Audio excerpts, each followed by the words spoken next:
Broadcasting live from the True Crime Today studios to the world.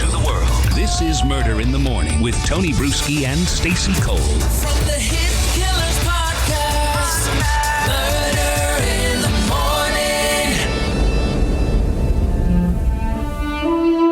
Morning. I want us all to brace ourselves right now. This is a really hard story, Tony, so please set the tone. Like, really set the tone. This is a hard story of harsh conditions, of someone who once was used to, well, at least adequate conditions. Some may call it the good life, but we'll just say fair conditions. You know, eating caviar by moonlight, having grapes fed to yourself as you look out over your mansion and the valleys and hundreds of acres that you own.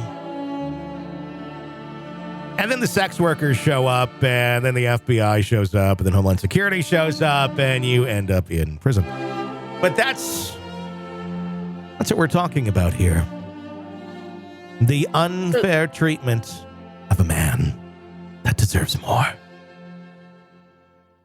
This is so hard. Can we just pause? I need to grab a tissue. Yes, let's turn the music off for a moment.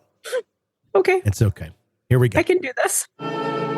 Because when you're Sean Diddy Combs and you're accused of, I don't know, more than 120 sexual abuse allegations and under federal investigation and facing basically the rest of your life in prison, the main thing that you should be concerned with is the food in jail. Sean Diddy Combs' legal team revealed that his biggest complaint about jail life isn't the cramped conditions or looming legal battles, but rather the food at Brooklyn's Metropolitan Detention Center. Defense attorney Marc Agnifilo informed reporters, "I think the food's probably the roughest part of it," after a pretrial hearing for the rapper.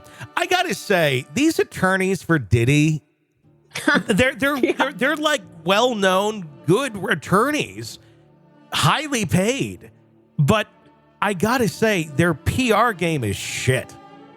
It's 100% shit, and I don't know who's running that deal, but they're doing their client and their reputation a huge disservice. I mean, the things that they're bringing up and that they're allowing to go through, like the mom letter the other day. Like, this is a public, like just shut up. Like, this is not helping your case. You're not going to turn this into a big old, this is racial, or like, because it's not. It's about a horrible human being taking advantage of the power that he had and using it for evil is what it doesn't matter what race you are. This is what he did. But I know they're trying to go down that route. But even though I don't think anyone's going to bite on this one. And then this. Talking about the food? Just shut up. Just shut up. Yes, you had a hearing today. You still believe, you believe in your client. Great.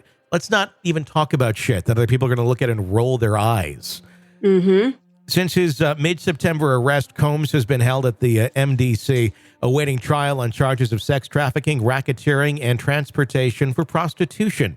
These allegations paint a grim picture of coercion, threats, and exploitation. According to federal prosecutors, Combs allegedly forced women into drug-fueled freak-offs that spanned multiple days.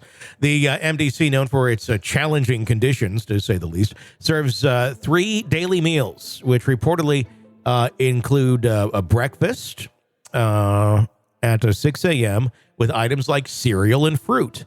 Lunch at 11 a.m. offers hamburgers, tacos, or baked fish. With weekend, who doesn't want tacos? What the fuck is wrong with this guy? Better than half the shit I eat during my day. With weekend options of scrambled eggs and biscuits. Dinner is served at 4 p.m. and can include chicken fajitas, roast beef, or pasta, along with heart-healthy options such as tofu or legumes. While the jail provides commissary items, inmates are limited by available selections. Now, I'm sure, jail fajitas are not exactly Chili's, but... No, they don't probably come to them, sizzling on a platter. Yeah. I'm sure it's a little bit different. They do get unlimited margaritas, though. That's kind of a... No, they don't, but... what an asshole. I mean, seriously, there are, and I'm going to go off on a rant here, but there are elderly people, and this is a true statement. This is a true story. I've heard about this many times, and you can look it up. There are old people who can't make ends meet that are eating like cat and dog food because it's fairly close to human food and it's way cheaper. Mhm. And he's bitching about having 3 squares and a cot. Fuck you. Yeah. No. Combs' legal team has expressed hope of moving him from the MDC, citing the facility's notorious conditions. Sorry, that kind of fits the crime. The pretrial hearing aimed to address multiple defense claims, including what the attorneys describe as a government-led smear campaign.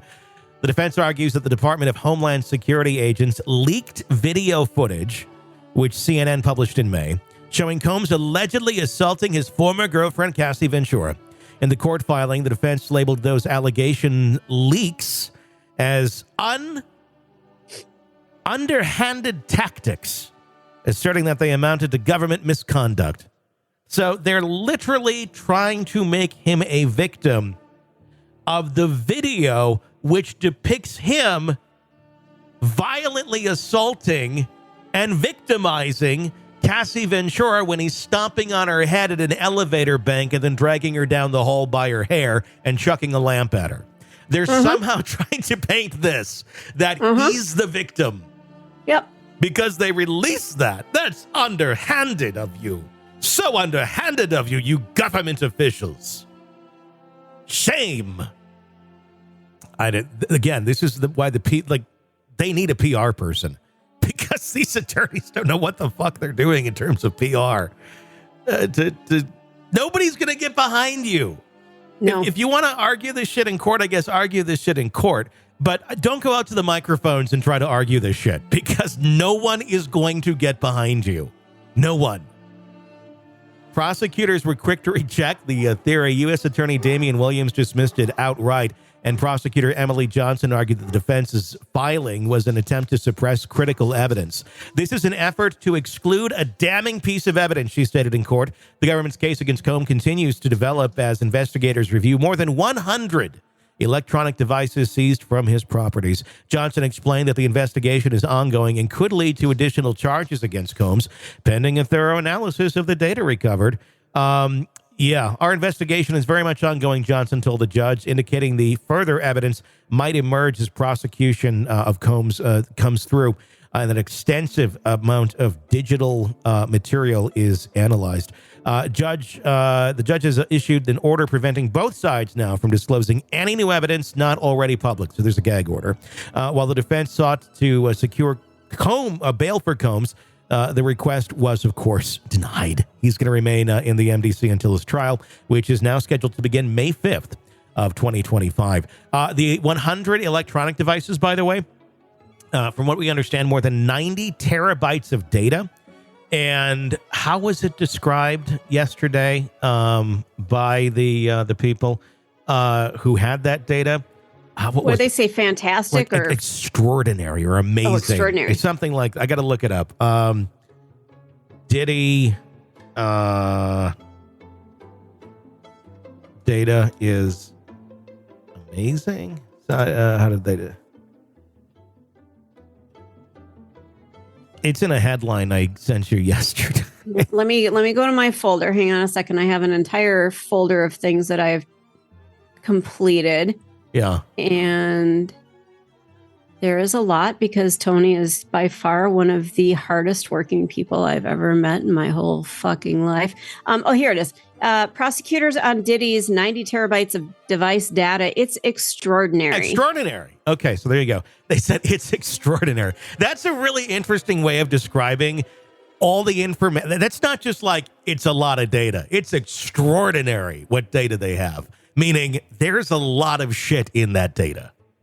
Meaning there's so much here that we haven't seen before that This is outrageous is kind of what they're getting at. Like we don't typically see this volume is what they're getting at. Not just volume, but the content, I think, is what they're getting at. Because a lot of times these days you do get like a lot of terabytes of data. But I think what they're really getting at is like, oh yeah, it's a lot of data, but what's on this is extraordinary. It's an interesting take because I just assumed that there was a shit ton because it sounds like he filmed everything. Well, and you got to think though too. I mean, data and video is not low on data, and if he's not just running these cameras as most people would as like a security, where it's just unfortunately a lot of times not the greatest quality, but it's there. It serves its surveillance purpose. I'm thinking the way he's more so filming this shit like a porn, where it's like high definition. The cameras probably fucking move. I don't know, but I'm guessing it's not grainy, weird security footage. So HD, 4K video, or even just HD, you're talking easily gigabytes of data for just minutes of video. And if you are recording in high definition, you're easily into terabytes with honestly not that much of hours of information. So I'm guessing though there's probably if we're going back in time, probably not ultra HD 4K, but we're probably talking at least 720, which would probably have a lot on there. Wow. So yeah, there's going to be a lot of shit that's going to hit the fan very, very soon. Just did a big this kind of like overlook of everything of the Diddy case here earlier actually last week. By the time you're listening to this in the morning on Monday, we put out a piece last week that has actually 3 pieces in total that really just spell out everything that's going on in the Diddy case. The titles: Meet the Current Major Accusers of Diddy, Meet the Accused in the Diddy Case, and Meet the Other Major Players in the Diddy Case. And then there's also everything and everyone you need to know on the Diddy case. Search for any of those or go back to our feed or go to The Downfall of Diddy. We have a podcast specifically for that. And that really, if you listen to the long form one, which is all those broken up or put together in one, the everything and everyone you need to know in the Diddy case, that breaks down everybody. It breaks down all of the major accusers. It breaks down all of the accused, because there's far more than Diddy that are accused in many of these cases. And it also breaks down some of the other key players in here that are not necessarily accused or accusers, but play a role or are alleged to have played a role in this. If you really want to get kind of caught up, because there's so much to this case, so many moving parts, I recommend listening to those. And there's a lot to keep track of here. I almost feel like you should grab a notebook and just take notes as you listen to this, because this is almost like a murder mystery without I was going to say without the murder, but we don't know that. If you want to go really crazy, I suggest yarn and like pins into your wall and then pictures everywhere. And your family won't think you're crazy at all. But that's the best way to do it. So I would go with let your family think you're crazy. All right, true crime addicts, let's cut the crap. You're knee-deep in the gory details of your favorite podcast when suddenly a commercial hits like a bad meal. Seriously?